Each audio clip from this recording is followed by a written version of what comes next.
할렐루야. 우리 좌와 앞에 계신 분들과 인사 나누겠습니다. 할렐루야. 축복합니다. 당신은 이 세상에서 가장 복된 사람입니다. 나와 함께 해주셔서 감사합니다. 하나님의 은혜와 복이 가득하시기를 축복합니다. 좀 길게 하세요. 길게 하라고 그랬더니 누가 그러더라고요. 길게 하라고 그랬더니 목사님이 길게 하라고 그랬다고. 축복합니다. 아니 그런 길게 말을 좀 많이 좀 섞어서 해야지. 길게 하라고 했다고 축복합니다. 아이 그러면 그러지 말고. 어느덧 12월이 다가오고 있습니다. 2022년도 이제 끝자락을 향해서 가고 있고 끝자락이 보입니다. 2023년이 보이고 있어요. 날씨도 많이 추워졌습니다. 이번 주에는 영하 10도 가까이도 떨어진다고 그러는데요. 건강도 조심해야 되고요. 2022년을 시작하면서 여러분들 스스로 마음에 다짐한 것도 있을 거예요. 올해는 좀 그런 생각 하셨죠? 올해는 좀, 그건 나 자신을 위해서도 나에게도 한 얘기지만 옆에 있는 사람한테도 뭐라고 그러죠? 올해는 좀, 그러면 이제 다 그걸로 통해요. 다 알아요. 그냥 올해는 좀 그러면은 뭔 얘기를 하는구나. 이거 다 알아요. 자기 자신한테도 알고 다 압니다. 그런데 지나고 나니까 올해는 뭔가 좀 될 것 같았는데 되셨나요? 아멘 하신 분은 한 분밖에 없고 다른 분들은 이렇게 고개만 흔들고 계시는데 2022년 시작할 때 이렇게 해야지. 올해는 진짜 이렇게 한번 해봐야지. 올해는 뭔가 좀 되겠지라고 했는데 2022년을 거의 마무리하는 지금의 시점에 와서 보니까 별로 달라진 게 없어요. 그러면 스스로 돌아보면서 나는 왜 이러지? 라고 하면서 자기 자괴감에 빠지기 시작합니다. 그리고 올해는 왜 이렇게 안 되는 거야? 하고 스스로 환경 탓, 사람 탓, 상황 탓을 하기 시작을 합니다. 그러면서 우리들 스스로 자꾸 위축되어지고 작아지는 그런 느낌을 벗어날 수가 없습니다. 그러나 성도 여러분, 내가 나를 포기해도 주님은 나를 포기하지 않으십니다. 그러니까 여러분도 여러분 포기하지 마시기 바랍니다. 여러분들의 마음에 안 들어도 나는 도대체 왜 이래? 나는 도대체 왜 이러는 거야? 참. 그래도요, 여러분 자신 포기하지 마세요. 우리에게는 또 내일이 있습니다. 내일도 주께서 우리에게 은혜를 베푸사 또 하루로 허락하실 거예요. 그리고 내년도 있습니다. 기대하시기 바랍니다. 하나님께서 나의 걸음을 선한 길로 인도하여 주실 줄 믿고 여러분 기대하시기 바랍니다. 그리고 소망하시고 꿈꾸시기를 주의 이름으로 축복합니다. 주께서 도우십니다. 주께서 여러분과 함께 하십니다. 여러분 말씀을 통해서 새 소망이 여러분 가운데 항상 넘쳐나시기를 주의 이름으로 축원합니다. 오늘부터 우리가 마태복음 16장을 살펴볼 텐데요. 16장을 살펴보기 전에 제가 이렇게 쭉 한번 앞을 돌아봤더니 벌써 15장까지 해가지고 61번을 강의를 했더라고요. 61번. 그렇게 된 줄도 잘 모르셨죠? 잘 모르신다라는 것은 유튜브를 잘 안 보신다라는 얘기예요. 61번째 이렇게 나옵니다. 근데 어쨌든 15장까지 하면서 61번의 교훈을 듣고 말씀을 통해서 우리의 삶의 변화를 우리가 추구를 하고 노력을 했습니다. 얼마나 변화되어졌는지는 잘 모르지만 많은 것들이 우리들의 생각에서부터 변화가 있었으리라 이렇게 생각이 되어지고요. 구체적인 변화가 없어도 포기하지 마시고 끊임없이 노력하면 반드시 열매 맺게 될 것입니다. 16장부터 오늘 살펴볼 텐데 그 내용을 통해서 오늘도 다시 한번 여러분들 마음 가운데 도전의 그런 시발점이 되어지는 시간이 될 수 있기를 주의 이름으로 축복합니다. 오늘 본문의 이 16장 1절서부터 12절까지의 말씀은 바리새인과 사두개인들이 예수님을 찾아와서 하는 이야기로부터 시작이 되어집니다. 예수님께서 질병이어의 기적을 이루셨죠. 보리떡 7개와 물고기 2마리로 4,000명을 먹이시고 7광주리가 남았습니다. 그것을 예수님께서 다 풍성함의 은혜를 경험케 하시고 그리고 배를 타고 건너편으로 오셨습니다. 건너편으로 오셨는데 그 건너편은 그 15장 39절 말씀에 보면 마가단 지역이라고 되어져 있는데 이 마가단 지역이 도대체 어느 지역인지는 우리가 100% 정확하게 알 수는 없어요. 지명이 이제 시간이 지나면서 조금씩 바뀌다 보니까 정확하게 어딘지는 모르는데 건너편이라고 그랬으니까 예루살렘 아마도 서북 쪽이지 않나 우리가 그렇게 예상을 해봅니다. 지난주에 말씀을 드렸듯이 갈릴리 호수의 동북 쪽은 똑같이 가나안 땅이고 팔레스타인 땅이지만 이방인들이 주로 많이 사는 지역이었고 그 건너편이 되어지는 서북 쪽은 유대인들이 많이 사는 지역이에요. 그러니까 예수님께서 그쪽으로 오셨다는 소리를 듣고 바리새인과 사두개인들이 찾아옵니다. 자, 첫 등장부터 바리새인과 사두개인들이 나오는데요. 이 16장부터 우리가 주의해야 될 것은 뭐냐면 이미 예수님의 순환기가 시작이 되어졌는데 16장부터서는 조금 더 예수님에 대한 핍박과 그리고 예수님을 공격하고 예수님의 죽음이 예견되어지는 일들이 구체적으로 나타나기 시작을 합니다. 예수님께서도 제자들에게 자기 자신이 죽었다가 사흘 만에 다시 살아나게 될 것임을 이제는 구체적으로 말씀하시기 시작을 하세요. 지금까지는 조금 이렇게 그 하나님의 나라를 전하시고 복음을 선포하시는 데 집중하셨다면 이제는 다가올 순환을 준비하는 그 일들을 구체적으로 드러내게 되는 것입니다. 자, 바리새인과 서기관들이 사두개인들이 나오는데요. 어느 날 바리새인과 사두개인들이 예수님께로 와서 예수님을 시험하고자 합니다. 예수님을 시험하고자 해서 예수님께 요청하죠. 뭘 요청하냐면 하늘로부터 오는 표적을 보여줄 것을 예수님께 요청을 합니다. 자, 여기에서 우리들이 이 요청을 보면 예전에 우리가 이런 요청이 한 번 있었다라는 거 혹시 기억하시나요?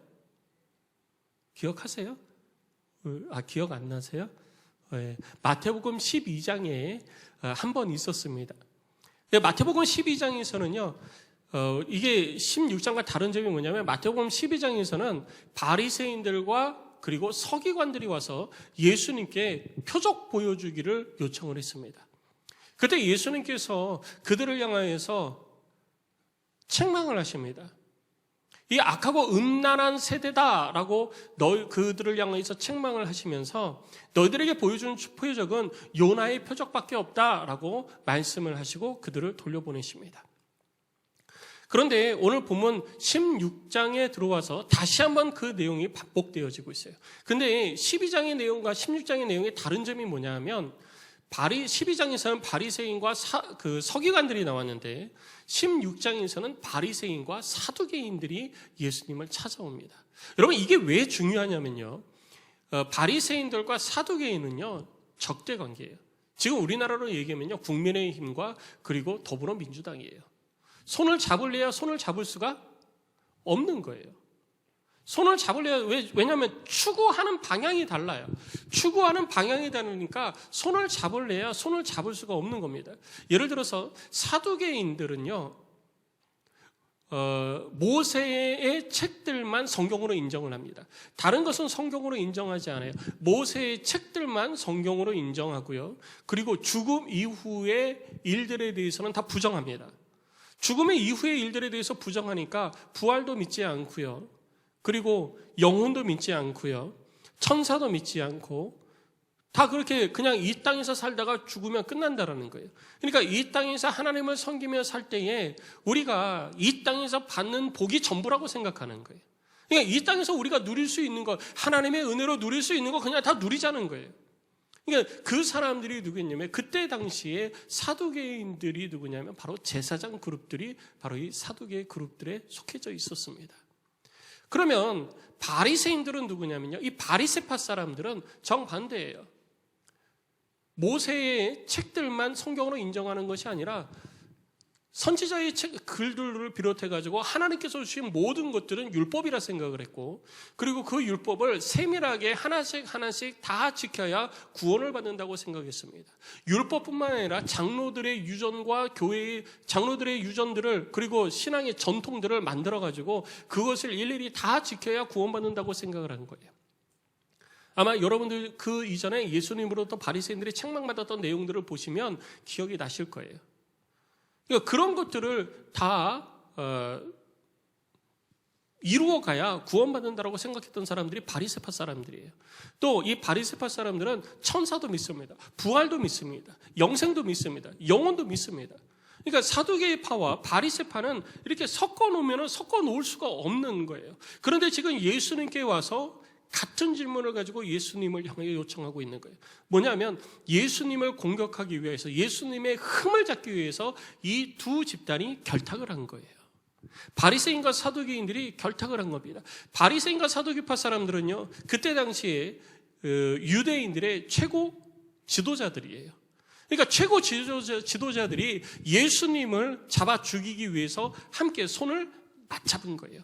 맞잡을 수 없는 손을 맞잡게 되어진 거예요. 그러니까 예수님을 향한 공격이 이제까지는 바리새인들도 한번 푹 찔러보고 사두개 사람들도 푹 한번 찔러보고 이리 찌르고 저리 찌르면서 정말 하나님의 말씀을 전하는 게 맞나? 저가 예수가 하는 얘기가 진짠가? 저가 나타나는 표적들이 맞는 건가? 이런 것들을 의심의 눈치로 바라봤는데 이제는 결론은 내린 거예요.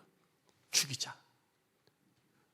그래서 서로 이야기한 거죠. 너 예수라는 사람 싫지? 나도 싫어. 그러니까 우리 다른 건 뒤로 하고 이거 하나의 목적을 가지고 우리 손 맞잡자. 그래서 손을 맞잡은 거예요. 그러니까 예수님을 향한 공격이 16장부터 훨씬 더 드세지기 시작을 하는 거예요.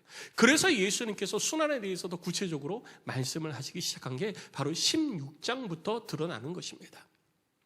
자, 이렇게 손을 맞잡은 바리새파 사람들과 그리고 사두개파 사람들, 바리새인, 사두개인으로 대표되어지는데 이 이 당파의 사람들이 예수님께 찾아와서 예수님을 시험하고자 했어요. 그런데 이 시험은 뭐냐면 앞에서 12장에서의 시험은 예수님이 하나님의 아들이 맞나? 라고 하는 시험이었다면 오늘 본문에 등장하는 이 시험은 12장에 나오는 시험과 다른 시험입니다. 이건 뭐냐면 예수님을 올무에 잡아가지고 올무에 걸어가지고 사람들로 하여금 예수가 하나님의 아들이 아니다라는 것을 증명해서 사람들로부터 예수를 향해 등을 돌리게 만들려고 하는 목적을 가진 시험이에요. 그래서 그 시험에 요청을 한 게 뭐냐면 하늘로부터 오는 표적을 보여달라라고 얘기하는 겁니다. 당시에 그 하나님은 하늘에 계시다고 생각을 했어요. 그래서 참된 하나님의 표적은 땅에서 나타나는 것이 아니라 하늘에서 나타난다고 그 사람들은 생각을 한 거예요. 하늘로부터 오는 것이 무엇이 있습니까? 하늘에서 불이 내리든지 하늘에서 만나가 내리든지 아니면 가뭄이 되어졌을 때 하늘에서 비가 내리든지 하늘로부터 무슨 표적이 나타나야 돼요. 그래야 하나님의 표적이라고 그들은 생각을 한 것입니다. 그럼 예수님께서 이 땅에서 행하신 모든 것들은 뭐라고 생각하느냐? 그건 다 마술이라고 생각하는 거예요. 그건 마술이고 예수님께서 손장난하는 거고 보리떡 7개와 물고기 2마리로 7,000명을 먹인 것은 다 주머니에 빵을 다 가지고 있다가 먹자 그러니까 다 여기저기서 빵 꺼내가지고 먹어가지고 그게 남은 거라고 생각하는 거예요. 그렇게 소문을 내는 거예요. 그러니까 예수님께서 이 땅에서 행하신 것들은 하늘의 표적이 아니다. 하나님이 주신 것이 아니다. 그건 땅에서 일어난 일이다. 그래서 땅에서 일어난 거기 때문에 그거는 사단으로부터 온 것이다. 라고 사람들한테 자꾸 이야기를 하는 것이죠. 그래서 이들이 예수님께 와서 뭘 요청했냐면 하늘로부터 오는 표적, 하나님의 표적을 우리 가운데 보여줘라. 못 보여주지. 자, 여러분, 이 사람은 하늘로부터 오는 거룩한 표적을 드러내지 못하는 사람입니다. 그래서 이 사람의 말은 하나님의 말이 아닙니다. 라고 하고 사람들이 예수로부터 등을 돌리게 하려고 하는 시험이라는 거예요. 그런 함정을 파놓은 거예요. 아주 교묘하죠. 그런데 이런 바리새파 사람들과 사두개파 사람들의 요청에 예수님은 이렇게 말씀하십니다. 너희가 저녁에 하늘이 붉으면 날이 좋겠다 하고 아침에 하늘이 붉고 흐리면 오늘은 낮이 굳겠다 하나니 너희가 날씨는 분별할 줄 알면서 시대의 표적은 분별할 수 없느냐? 라고 예수님께서 그들에게 반문을 하시죠. 우리가 난시를 보면서 그 전날 붉은 노을이 쫙 끼면은요, 날이 좋겠다, 이렇게 생각을 하고요. 아침에 노을이 끼거나 아니면 아침에 해가 이렇게 불그스름하게 나타나거나 아니면은 그 날이 흐리고 굳으면 오늘은 날씨가 흐리고 비가 오겠구나, 이렇게 생각을 예측을 한다는 거죠. 그리고 그렇게 이야기를 한다는 거예요. 그런데 너희들 가운데 이미 하나님의 말씀이 주어졌고 그 말씀을 통해서 하나님께서 이 땅 가운데 이러한 일들이 있게 될 것이다라고 말씀을 하셨고, 그 말씀이 나 예수 그리스도를 통해서, 나 예수를 통해서 지금 너희들 앞에 나타나고 있는데 이 표적은 너희들이 왜 믿지 못하느냐라고 하는 거죠. 이거 뭐냐면요, 자기들의 생각에 맞으면 하나님이 주신 것, 자기들의 생각에 맞지 않으면 하나님이 주신 게 아니라는 거예요. 판단의 기준이 누구에게 있느냐? 나한테 있는 거예요. 내 생각에 맞아야 되는 거예요. 내 생각에 안 맞으면 그건 틀린 거예요.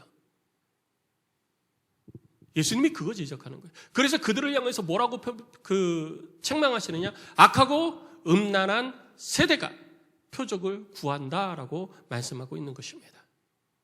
바리새인과 사두개인들이 누구냐? 악하고 음란한 세대 가운데 있는 자들이에요.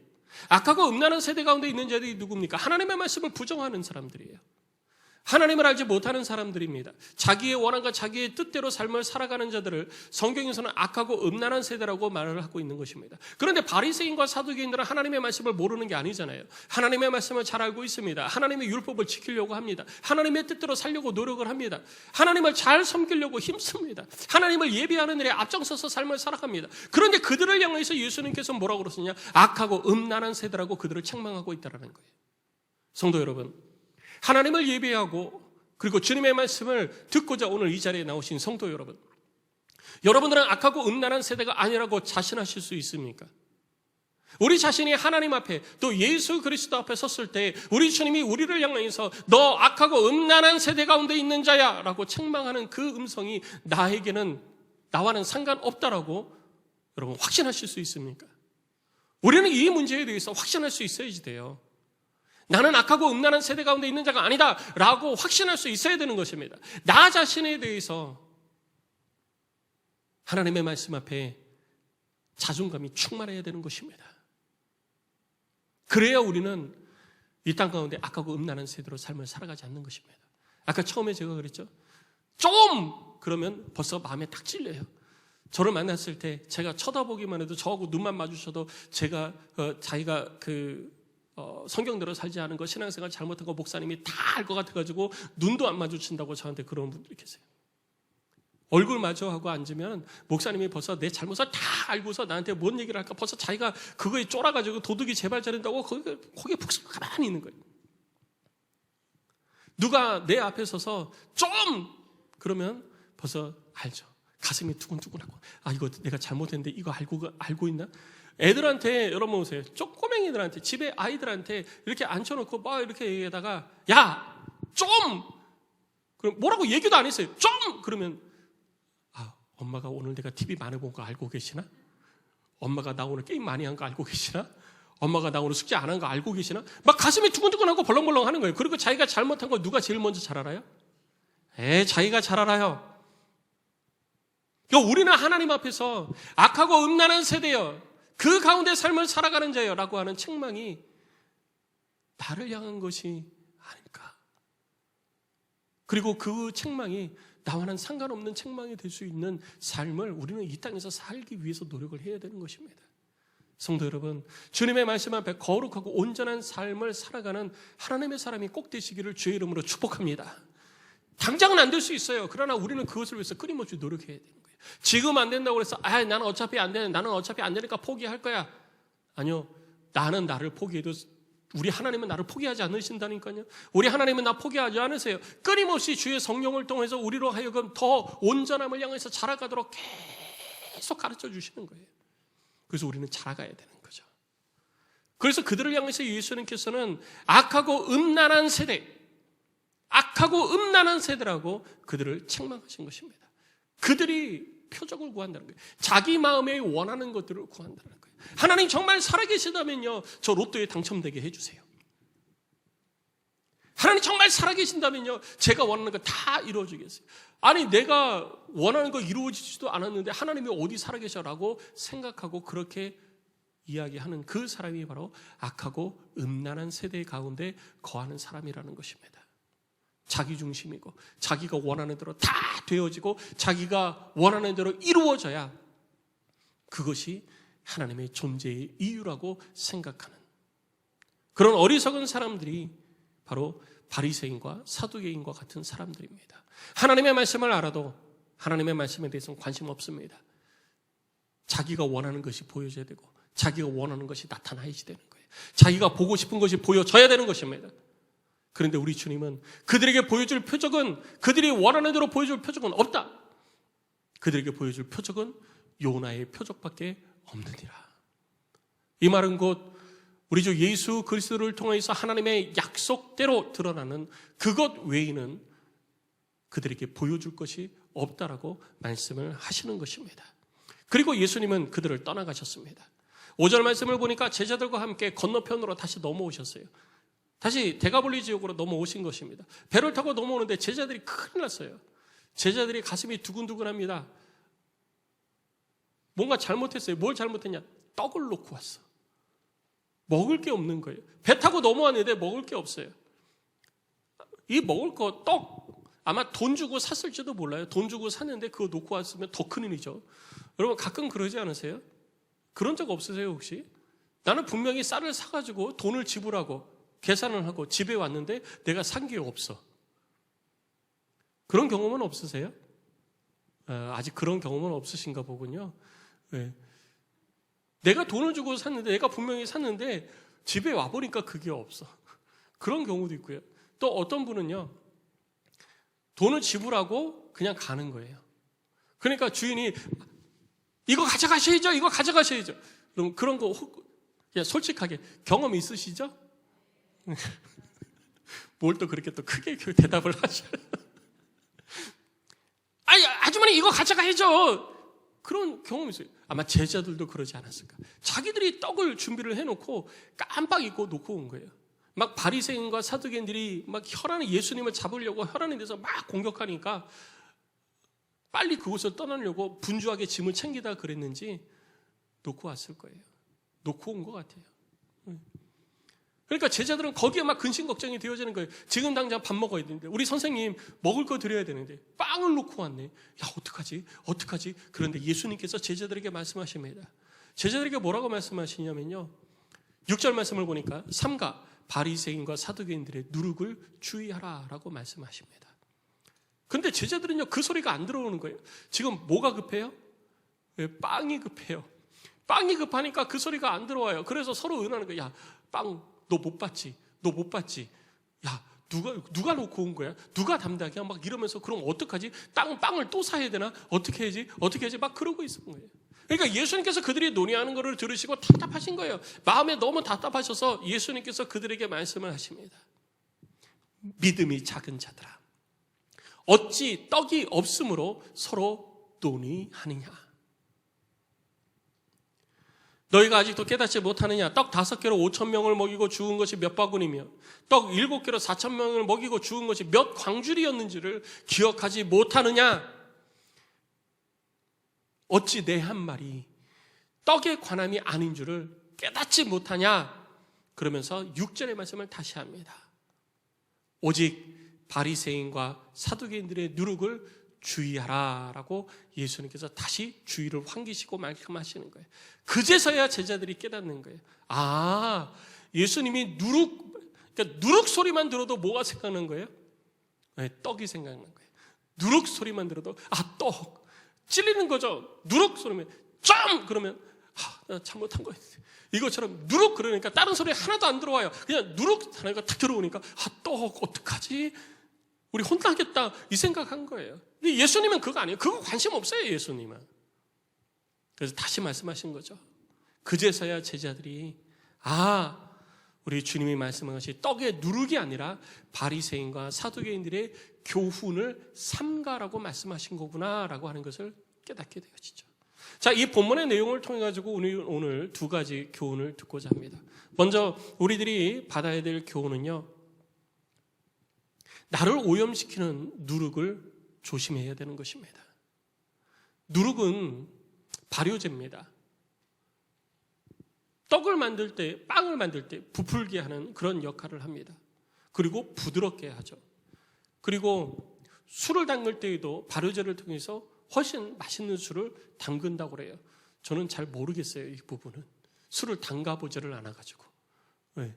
근데 이거를 넣는다고 그래요. 근데 이거를 얼마나 넣느냐? 제가 보니까 500g의 빵을 만드는데 이 발효제, 누룩, 그러니까 그 이스트라고 요즘은 그러죠. 이 누룩을 얼마만큼 넣을까요? 500g의 반죽이면은 그 안에 누룩을 넣는 것은 5g을 넣는데요. 5g. 500g에 5g 넣는 거예요. 그러니까 아주 작은 거 넣는 거예요. 그런데 이 작은 거, 아무것도 아닌 거, 너나 마나 별반 큰 영향을 미치지 않을 것 같은 이 누룩을 집어넣는데 이 누룩이 빵 속에 들어가서 빵 전체를 변화시켜 버리는 거예요. 빵 전체가 변화시켜 빵이 이 효소로 인해 가지고 부풀어 오르게 되어지고 부드러워지게 되는 것입니다.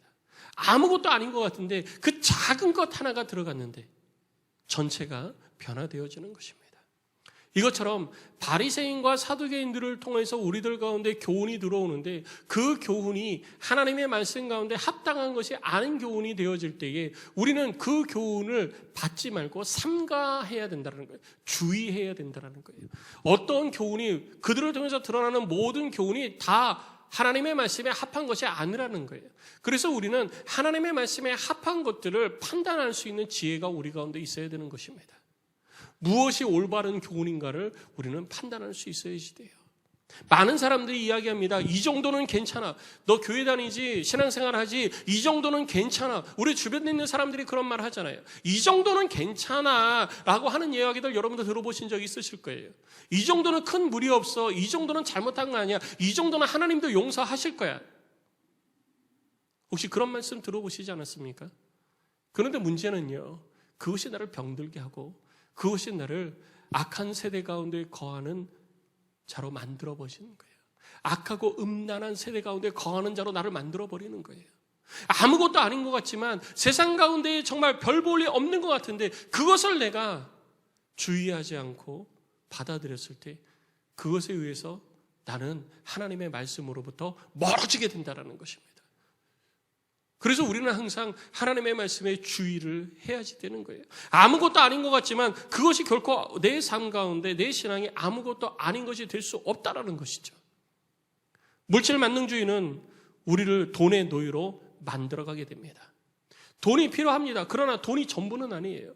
우리가 돈이 전부라고 생각하고 돈에 자꾸 뭐 필요하면은 돈이면 해결돼. 괜찮아. 돈만 있으면 되잖아. 지금 돈 좀 벌어서 하면 되지라고 하는 것이 결국 물질 만능주의의 시작점이에요. 그것이 결국 나로 하여금 하나님의 말씀으로부터 멀어지게 만들어가는 거예요. 바리새인들은 율법을 지켜야 된다고 율법을 지켜야 구원받는다고 그랬죠. 율법을 다 지켜야지 구원받는 거예요. 선택해서 지키는 게 아니에요. 다 지켜야 돼요. 그러니까 이것부터 지켜라고 한 것이 우리들을 율법 아래 노예로 만들어버리는 것입니다. 이것도 지켰어? 그럼 이것도 지켜. 그거 지켰으면 이것도 지켜. 이것도 지켜야 돼. 장로들의 유전도 지켜야 돼. 전통도 지켜야 돼. 이러면서 결국 우리를 율법의 노예로 만들어버리는 거예요. 이와 같이 우리들의 삶 속에서 아무것도 아니고 이 정도쯤은 괜찮아. 이 정도쯤은 아무것도 아닐 거야. 이 정도쯤은 내가 컨트롤할 수 있어 라고 하면서 우리들이 받아들일 수 있는데 우리들이 인정하고 받아들인 것 때문에 우리들이 악하고 음란한 세대 가운데 거하는 자가 돼서 예수님의 책망을 받는 자가 될 수도 있다는 사실을 여러분 잊지 말고 꼭 기억하시기를 주의 이름으로 축복합니다. 그냥 막 덥석덥석 물어서는 안 되는 거예요. 그것 때문에 우리는 망하는 것입니다. 하나님의 말씀 앞에 하나님이 주시는 지혜로 우리는 바로 서서 하나님의 말씀을 잘 분별할 수 있는 자가 되어야 되는 것입니다. 성도 여러분, 그래서 우리는요 한쪽으로 치우치면 안 돼요. 이것만 하면 된다, 아니면 이거 하면 된다. 여러 사람들이 그걸 막 이야기합니다. 그런데 한쪽으로 치우치면 안 돼요. 그래서 균형 잡힌 신앙이 필요합니다. 세상에 너무 빠져도 안 되고요. 그렇다고 세상을 무시해도 안 되는 거예요. 세상과 신앙이, 우리는 이 땅에서 잘 균형이 잡히되 하나님의 말씀 가운데 균형 잡힌 삶을 살아야 된다는 것이죠. 그렇게 할 때 우리는 비로소 이 땅에서 온전한 삶을 살아갈 수 있게 되는 것입니다. 그래서 우리들이 잘 분별해야지 되고, 오늘 주님의 말씀처럼 교훈을 삼가라 라고 말씀하신 제자들이 깨달은 것들을 우리들이 깨달을 수 있어야지 돼요. 데살로니가전서 5장 22절에 이렇게 얘기합니다. 악은 모양이라도 버리라. 악은 어떠한 모양이라도 버려야 되는 거예요. 이 정도쯤은 괜찮아. 이 정도쯤은 하나님도 용서하실 거야. 이 정도쯤은 뭐 내가 이길 수 있어. 그런데 그것이 나를 죄악 가운데 거하는 죄인으로 만들어버리는 거예요. 악은 어떠한 모양이라도 버리시기 바랍니다. 그리고 세상 가운데서 중심 잘 잡고 하나님의 말씀으로 중심 잘 잡고 균형 있는 신앙생활을 이루어가는 우리 안되게 모든 성도들이 되시기를 주의 이름으로 축복합니다. 그리고 두 번째 우리가 받아야 될 교훈은 뭐냐면요, 하나님의 말씀에 대한 인식의 결핍에서 벗어나야지 돼요. 하나님의 말씀에 대한 인식의 결핍이 뭔지 아세요? 풍요 속의 빈곤이에요. 하나님의 말씀을 우리가 많이 듣죠. 1517년 마틴 루터에 의해서 종교개혁이 이루어지기 전까지 성경은 라틴어로만 기록이 되어졌고 라틴어로 공부한 사제들만 읽을 수 있었습니다. 어느 누구도 성경을 읽을 수가 없었어요. 그리고 라틴어로만 성경을 읽어줬습니다. 라틴어를 모르는 사람은 성경을 들을 수가 없어요. 이해를 할 수가 없습니다. 그리고 사제들이 해석해주는, 그러니까 설교만 들을 수 있었던 거예요. 그런데 마틴 루터에 의해 가지고 그 이후에 성경이 우리들 손에, 각자 모든 그리스도인들의 손에 성경이 들려지게 되어졌던 것입니다. 그래서 우리는 마음만 먹으면요, 언제든지 내 손에 들고 있는 성경을 읽을 수가 있어요. 지금은요, 그보다 더 뛰어넘었습니다. 성경도 무거워서 안 가지고 다녀요. 아마 이 자리에도 오늘 오실 때 성경 안 가지고 오신 분들이 많으실 거예요. 무거워서 성경 안 가지고 와요. 무거워서 안 가지고 온대요. 왜 안 가지고 와요? 무거워서 안 가지고 온대요. 그리고 뭐만 가지고 와요? 전화기만 가지고 와요. 전화기 안에 다 들어있어요. 찬송 들어있죠. 성경 들어있죠. 성경도 각 버전별로 다 들어있어요. 국가별 성경 다 들어있어요. 그리고 그거 본대요. 뭐 그것을 제가 책망하는 건 아니지만 이렇게 말씀드리는 이유는 성경이 우리들 가운데 아주 가깝게 있다는 거예요. 내가 원하기만 하면 얼마든지. 그리고 성경을 읽는 것뿐만 아니라 요즘은 인터넷만 되면요, 유튜브 연결해가지고 설교 얼마든지 들을 수 있습니다. 수많은 설교들 들을 수 있어요. 그런데 문제는 뭐냐면 우리 속에, 머릿속에 그것이 다 담겨지고 다 들어오는데 정작 우리들의 삶에는 근심과 걱정이 여전히 있다는 거예요. 이것이 바로 하나님의 말씀에 대한 인식의 결핍입니다. 결핍은 부족한 거예요. 영양실조가 결핍입니다. 힘이 없어요. 능력이 없어요. 그래서 주저앉아 있는 거예요. 그러다 죽는 거예요. 그것이 결핍장애예요. 사람이 삶을 살아가는 데 있어서 많은 부분에 결핍이라는 이런 일들이 발생을 하면 우리는 온전한 삶을 살아갈 수 없는 것입니다. 신앙생활에서도 역시 마찬가지예요. 오늘 본문의 말씀을 보면 예수님의 제자들이 하나님의 말씀을 몰랐습니까? 아니면 예수님의 능력을 몰랐습니까? 예수님의 능력을 경험하지 못했습니까? 아니요, 다 경험했습니다. 잘 알고 있어요. 다 배웠습니다. 눈으로 직접 보았습니다. 그 현장에 있었어요. 그런데 지금 뭐 걱정하고 있습니까? 자기들의 먹을 것을 걱정하고 있는 거예요. 하나님의 말씀이 머릿속에만 들어있지 자신의 입으로 고백되어지지 못하고 있는 거예요. 손과 발로 드러나지 못하고 있는 것입니다. 하나님의 말씀은 그냥 여전히 머릿속에 머물러 있는 거예요. 하나님의 말씀이 우리들 가운데 수많은 능력과 수많은 권능을 나타내고 복의 복을 더하여 주시고 풍성함을 나타내 주시는데 그것은 신앙이라는 거예요. 하나님의 말씀이 우리 가운데 드러났을 때 벌어지는 일이고 지금 당장 내가 배고픈 것은 내가 해결해야 된다는 이중적 사고를 가지고 있는 것입니다. 빵이 필요하면 뭐가 해야 됩니까? 돈을 벌어야지 돼요. 돈을 벌려면 뭐 해야 됩니까? 직장을 잡아야지 돼요. 직장을 잡기 위해서는 어떻게 해야 됩니까? 우리들의 시간은 많은 것들을 포기해야지 되는 거예요. 그래야 우리는 빵을 얻을 수가 있는 것입니다. 그런데 예수님은 빵을 얻기 위해서 주를 포기하는 것, 하나님을 섬기는 것을 포기하는 것을 옳지 못하다라는 거예요. 빵을 얻기 위해서 포기하는 것이 아니라 하나님의 능력을 믿으라는 것입니다. 왜? 우리 가운데 빵을 주시는 것도 하나님의 주권 아래에 있기 때문인 거라는 거예요. 하나님의 주권을 믿으라는 거예요. 그래서 예수님께서 제자들을 책망할 때 뭐라고 책망하셨습니까? 믿음이 작은 자들아 라고 책망하신 거예요. 야, 너희들 왜 가서 직장 안 잡아? 이게 아니고요. 믿음이 작은 자들아 라고 책망을 하신 것입니다. 그럼 직장 안 잡고 돈 안 벌고 가만히 있으면 하나님이 막 돈 부어주시냐? 그게 아니에요. 내가 포기해야 될 것과 포기하지 말아야 될 것을 판단하지 못하는 것이죠. 지금 당장 내 눈앞에 빵이 없는 것 때문에 하나님의 말씀이 귀에 안 들어오는 거예요. 내 머릿속에 하나님의 말씀을 그렇게 많이 들었어도 내 삶의 문제에 붙잡혀 있으니까 하나님의 말씀이 하나도 생각이 안 나는 거예요. 그러니까 그 문제를 누가 해결하려고 그래? 내가 자꾸 해결하려고 그러는 거예요. 이거 어떻게 해야지? 이거 어떻게 하지? 어떻게 이거 해결하지? 어떻게 해야 이 문제를 내가 해결할 수 있지? 그때 우리 주님이 말씀하십니다. 믿음이 작은 자야. 하나님의 권능을 믿으라. 성도 여러분, 우리는 하나님의 권능 아래에 하나님의 전능하심을 믿고 나아가야 되는 것입니다. 문제가 있다면 그 문제를 하나님 앞에 가지고 나가야지 되는 거예요. 그러면 주께서 우리 가운데 피할 길을 알려주시고요. 행할 길을 나타내 보여주시는 것입니다. 주의 성령을 통해서 우리 가운데에 어떻게 행해야 될지를 가르쳐 주시는 거예요. 그런데 우리가 그렇게 하지 않고 이 문제는 내 문제다 생각을 하고 내가 해결하려고 하니까 내 능력 그 이상으로는 그 어떤 것도 이룰 수가 없는 것입니다.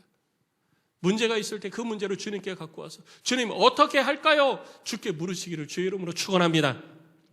이 문제를 내가 해결하려고 하는 게 아니라 주님 어떻게 할까요? 라고 가지고 와야지 되는 거예요. 주님 어떻게 할까요? 가르쳐 주세요. 주님 내가 주님의 말씀에 귀를 기울이겠습니다. 가르쳐 주세요. 그때 우리 주의 성령께서 우리들의 마음에 감동과 감화를 주셔서 하나님의 말씀을 생각나게 하시는 거예요. 내가 그동안 들어왔던 말씀, 그 말씀이 생각나고 그 말씀 가운데 그 문제를 해결하고 그 문제 가운데 나의 걸음을 인도하시는 하나님의 뜻을 발견하게 되는 것입니다. 그럼 우리는 순종하면 되는 거예요. 직장의 문도 열어주시고요. 삶의 고난의 문도 하나님께서 피할 길을 열어주시는 것입니다. 비상구를 보여주시는 거예요. 우리는 그 길을 가면 되는 거예요. 내가 힘써 비상구를 찾으려고 막 노력하는 게 아니라 내가 그 문제를 가지고 하나님께 오면 하나님이 우리 가운데 비상구를 보여주시는 거예요. 그 길로 걸어가라고. 그런데 우리는 이 신앙에 문제가 있는 게 뭐냐면요. 하나님이 나를 비상구 밖으로 다 끌어다가 밖에다 놓아주기를 원하는 거죠. 아니에요. 하나님은 우리에게 비상구를 보여주십니다. 비상구를 향해서 걸어가는 건 내가 해야지 되는 거예요. 이 땅에서 해야 될 길, 가야 할 길을 주께서 우리 가운데 나타내 주시고 보여주시는 것입니다. 그리고 우리는 그 길에 순종하는 거예요. 그러면 하나님의 은혜와 능력을 경험하게 되는 것입니다. 비상구를 향해 가다가 넘어질 수 있고 쓰러질 수 있죠. 그러면 우리 주님이 말씀하십니다. 힘내라. 이제 조금만 가면 된다. 힘내라. 기운 내라. 일어서라. 다리에 힘을 굳게 해라. 걸어가라. 이제 곧 내가 약속한 비상구가 눈앞에 있다. 가자. 우리 주님이 우리에게 말씀하시는 거예요. 그래서 우리는 이 땅에 살면서 하나님의 말씀의 인식의 결핍에서 벗어나야지 돼요. 빨리 그 결핍에서 벗어나야지 돼요. 내 머릿속에 있는 하나님의 말씀이 우리들의 삶의 현장 가운데 우리들의 입술로 선포되어지고 우리들의 손과 우리들의 발로 그 말씀이 나타나고 드러나야지 되는 거예요. 그 말씀대로 행해야 되는 것입니다. 그때 하나님의 능력이 경험되어지는 것입니다. 우리는 이중적 신앙생활을 해서는 안 되는 것입니다. 하나님의 말씀은 하나님의 말씀이고 내 삶은 내 삶이야 라고 할 때 우리는 거기서 벌써 결핍을 겪고 있는 거예요. 결핍장애를 경험하고 있는 것입니다. 거기서 빨리 벗어나서 하나님의 말씀 가운데 바로 설 수 있기를 주의 이름으로 축복합니다. 주님이 우리 가운데 말씀해 주시는 그 음성이 여러분 가운데 들려지고 그 음성 가운데 순종할 때 하나님의 은혜가 여러분 가운데 반드시 있게 될 줄로 믿습니다. 성도 여러분, 세상의 누룩을 조심하시기 바랍니다.